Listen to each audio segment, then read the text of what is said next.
A priori, les Français n'ont pas été privés du Père Noël. Les familles ont même pu se réunir sans limite d'heure le 24 décembre. Et pourtant, une question de droit se pose. Peut-on, sans limite, offrir à ses proches, ou pas d'ailleurs, des cadeaux de valeur sans que le fisc s'en mêle? À votre avis, les uns les autres. Ça dépend du cadeau, non? Ça dépend du cadeau. On a envie tous de crier oui, bien sûr, on peut recevoir tous les cadeaux qu'on veut, quelle que soit leur valeur, mais le fisc peut regarder de près certains cadeaux qui ne sont pas considérés dans le jargon fiscal comme des présents d'usage, alors que ce soit pour un mariage. Oui, c'est ce que dit le fisc.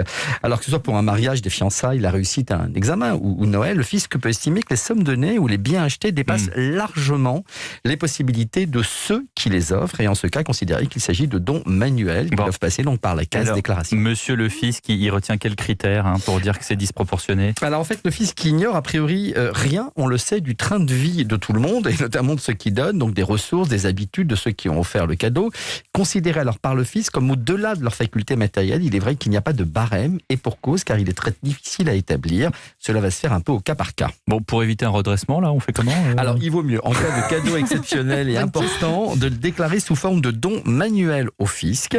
En un mot, il faut aller l'enregistrer auprès du service des impôts du donateur, la somme d'argent ou la valeur du cadeau. Alors, on connaît les exonérations fiscales quand c'est dans une même famille, pour des enfants, des petits-enfants, des arrière-petits-enfants, voire même s'il n'y en a pas des neveux et nièces, il y a 31 865 €. Donc, c'est une belle voiture quand même. Il y a plus beau comme voiture. Ah bon? Vous me direz quelle est votre voiture. Il faut rajouter un zéro.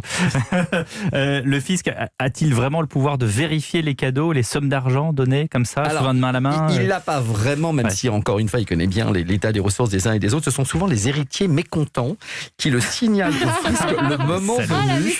Et là, il faut faire les comptes et tous les coups sont permis. Donc moi, je vous conseille, allez sur www-impôts.gouv.fr, faites cette déclaration, on ne sait jamais.